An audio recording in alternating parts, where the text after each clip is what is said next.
y del Islam, y después las herejías más insodiosas del cristianismo disidente. Fíjense, primero lo crearon para el judaísmo y para el Islam, y luego los protestantes, pues de una vez, échatelos.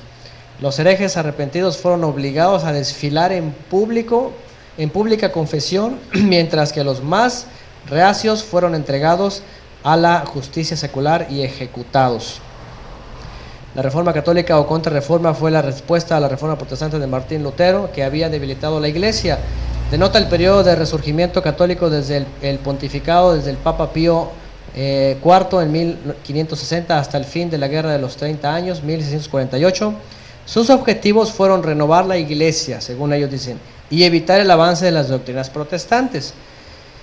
Se esforzó sobre todo en 4 temas: doctrina, restauración eclesiástica con la fundación de seminarios, reestructuración eclesiástica, con la fundación de seminarios, modificación de las órdenes religiosas, haciéndolas volver a sus orígenes espirituales, vigilancia de los movimientos espirituales, centrándolos en la vida piadosa y en una relación personal con Cristo. Eso decía. Esto incluía a los místicos españoles y a la escuela de espiritualidad francesa. De aquí en adelante vamos a ver en el siguiente caballo cómo entra la siguiente amenaza para los creyentes. Aquí todavía los creyentes sufrían con espada, con hambre y con todo eso, pero más adelante viene el ataque más fuerte. ¿Ok? Esto tiene que ver todavía con la contrarreforma. Ignacio de Loyola fue el encargado de dirigir las persecuciones y matanzas a los creyentes y además a todo aquel que no le diera tributo al Papa. Con esto siguió este periodo de la historia sangriento y atroz para el mundo. Ahí está una pintura de este famoso Ignacio de Loyola, lo apodan santo, ¿verdad? Y de ahí es donde nace la orden de los jesuitas. Los jesuitas en el futuro y en nuestro presente tenían, en el futuro viendo en aquel momento que es nuestro presente, tenían la intención de destruir al protestantismo, involucrándose en todos los aspectos de la vida cotidiana y haciéndose pasar por pastores y metiéndose en las iglesias. Y actualmente han desviado. Vamos a ver más adelante cómo en otra cronología de Apocalipsis nos muestra lo oscuro de este pasaje de la historia. Aquí nada más estamos hablando de, ¿qué dijimos?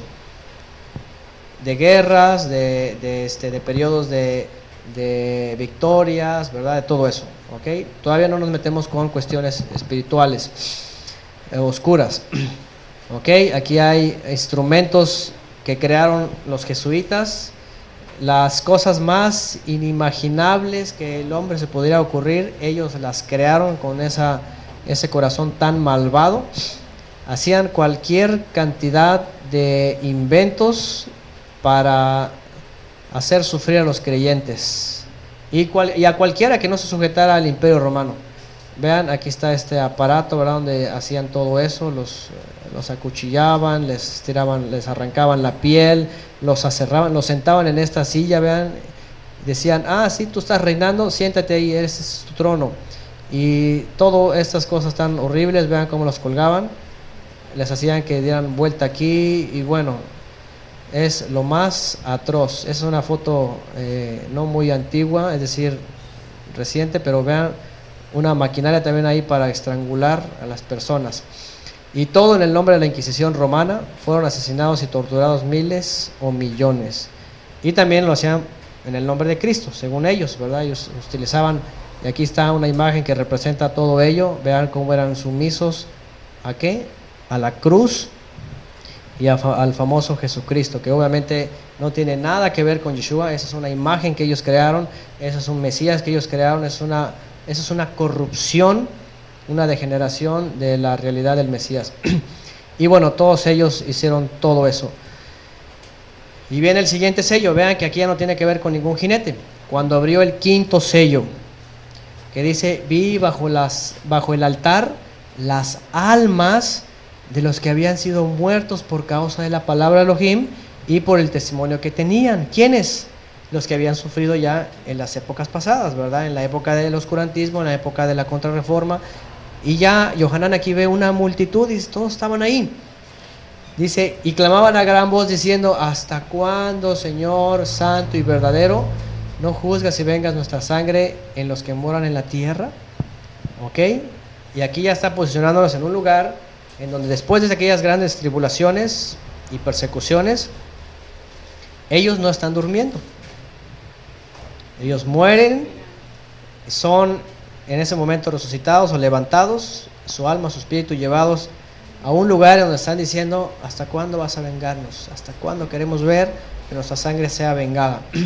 Y fíjense lo que dice: y se les dieron vestiduras blancas, o sea, ustedes vencieron, tienen dignidad y vístanse de pureza. Y se les dijo que descansasen todavía un poco de tiempo, hasta que se completara el número de sus consiervos y sus hermanos, que también habían de ser muertos como ellos.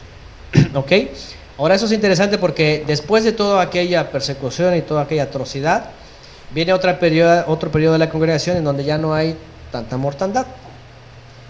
Y es posible que esta parte, que falte un número de sus hermanos que mueran igual, posiblemente pueda ser una etapa que venga próximamente de una persecución fuerte. ¿Es posible o no es posible?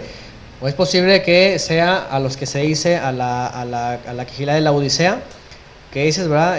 Yo amo al que castigo, ¿verdad? Y si no te arrepientes, yo te voy a enviar tribulación para probarte, igual que a los moradores de la tierra. Entonces, bueno, pero aquí lo que estamos viendo es que todos ellos subieron. Vamos más adelante. Ok, este sello no muestra ya a ningún caballo, sino una revelación celestial. No hay conquistas y la matanza de los fieles ha pasado.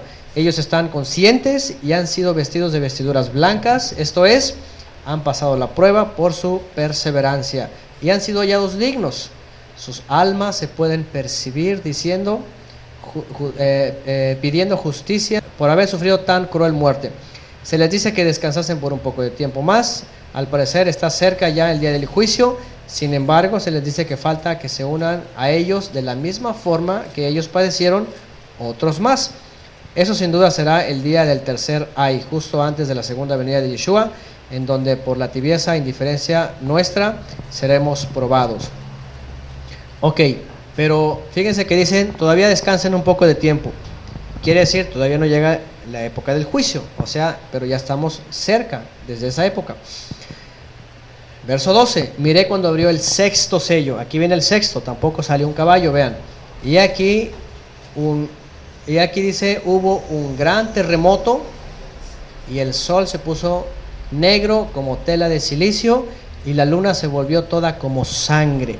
Ahora, esto es importante porque no podemos interpretar esto literalmente. Si estamos hablando de mucha simbología, no podemos decir, bueno, un terremoto, bueno, pues sí es un terremoto. ¿Cómo podríamos entender un terremoto? Hubo un gran terremoto. Primero, vamos a ver más adelante que las aguas significan las naciones, las multitudes. Pero vamos a ver más adelante que la tierra y los montes también significan gente. Okay, la tierra significa geográficamente también el mundo de gente, y los montes significan ciudades. Entonces, yo he entendido que un terremoto quiere decir como un estremecerse de la gente, ¿okay? Un estremecerse de la gente. Y si lo posicionáramos en la época que acabamos de ver de la Contrarreforma, vemos que realmente después de eso hubo un estremecimiento de la gente por lo que estaba ocurriendo. ¿Okay? La gente, hubo un gran estruendo, hubo rumores y me está pasando eso. ¿Recuerdan cuando las películas que vemos de los judíos que les llegan las malas noticias y qué hacen? Pues huye. Entonces es posible que sea esto. Ahora, el sol se puso en negro como tela de silicio. ¿Qué representa el sol? La luz. ¿Qué representa la luz? La Torah, ¿verdad? La palabra. Quiere decir que el mensaje de la palabra se oscureció, se empezó a hacer tenue, se empezó a acabar. Se puso negro y dice, y la luna se volvió toda como sangre. ¿Qué es la luna? ¿Qué representa la luna? ¿Recuerdan que les dije un día? Que se oculta y se renueva y vuelve a crecer, y llega un momento donde la congregación, la quejilá en general, en sí la quejilá, la congregación. ¿Ok? Recuerdan que en Pesaj celebramos Pesaj en la luna llena. Quiere decir cuando la congregación está en su máximo esplendor. ¿Ok? Entonces es posible que esté haciendo alusión a la Kejilá o a Yeshua, que también simbolizó a Yeshua, pero cuando dice se volvió toda como sangre, es posible que la Kejilá, cuando se vuelve como sangre, quiere decir por la persecución, por las tribulaciones que vivieron ellos. Los creyentes que vivieron esas tribulaciones, obviamente hubo mucha sangre. Y luego dice, las estrellas del cielo cayeron sobre la tierra. ¿Qué podría ser eso? Dice, como la higuera deja caer sus higos cuando es sacudida por un fuerte viento. ¿Qué sería? Y las estrellas del cielo cayeron. Está hablando de ángeles que descienden. Aquí no da muchos detalles, pero en otra revelación vamos a entender de qué se trata esas estrellas que caen del cielo. ¿Ok? Vamos a ver qué hacen esas estrellas. Ahora dice en el 14, dice, y el cielo se desvaneció como un pergamino que se enrolla, y todo monte y toda isla se removió de su lugar. Otra vez, ¿verdad? La gente, los pueblos, todo eso. Y los reyes de la tierra y los grandes, los ricos, los capitanes, los poderosos y todo siervo y todo libre, se escondieron en las cuevas y entre las peñas de los montes. ¿Y a qué les pinta esto? Lo que estábamos viendo ayer, ¿verdad? Cuando ya las naciones empiezan a estremecerse, ¿a raíz de qué? De lo que están viendo. Y mira el terremoto acá, mira el terremoto allá, mira la inundación, mira el huracán, y mira esto. ¿Y qué dicen? Y mira el sol, porque ya se va a empezar a... Escóndete debajo de la tierra. ¿Ok? Y decían a los montes y a las peñas, caed sobre nosotros y escondernos del rostro de aquel que está sentado sobre el trono y de la ira del Cordero, porque el gran día de su ira, ¿qué dice? Ha llegado. ¿Y quién podrá sostenerse en pie? Ese es el sexto sello. Nos posiciona en esta época. ¿Ok? Estamos comenzando el momento en donde se está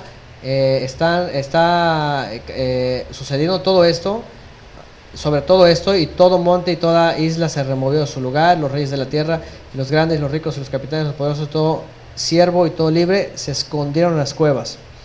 Ahorita ya están preparando lugares. Vimos ayer una parte en donde están haciendo casas subterráneas y cuevas y todo eso, porque una vez que pase el sexto sello, que viene el séptimo sello, que nos anuncia el día del juicio, el día de la ira del Eterno. Entonces esto es previo al día de la ira, y previo al día de la ira es que el principio de dolores de las naciones, la sacudida de todos los hombres que están a punto de ver la ira del Cordero. Aquí dice, ¿ok? Y dice, entonces, y eso es lo que vimos ayer, entonces habrá señales en el sol, en la luna y en las estrellas, y en la tierra angustia de las gentes, confundidas a causa del bramido del mar y de las olas. Recuerdan que vimos ese simbolismo ayer, el bramido del mar y de las olas de las naciones. Desfalleciendo los hombres por el temor y la expectación de las cosas que sobrevendrán en la tierra, porque las potencias de los cielos serán conmovidas. Entonces verán al Hijo del Hombre que vendrá en una nube con poder y gran gloria. Eso es lo que estaba anunciando el sexto sello, porque cuando se anuncia el séptimo, entonces ya aparece. Y bueno, estas imágenes tienen que ver con cuestiones que han pasado también, los tsunamis y estos meteoritos. Han visto que se prevé una lluvia de meteoros muy fuerte para el 2011. ¿Alguien lo vio eso en las noticias? Sí, se me olvidó ponerlo ahí, pero esa es la imagen que proyectaron y dijeron que se prevé para finales de 2011 esta caída de meteoros, que es algo que va a ser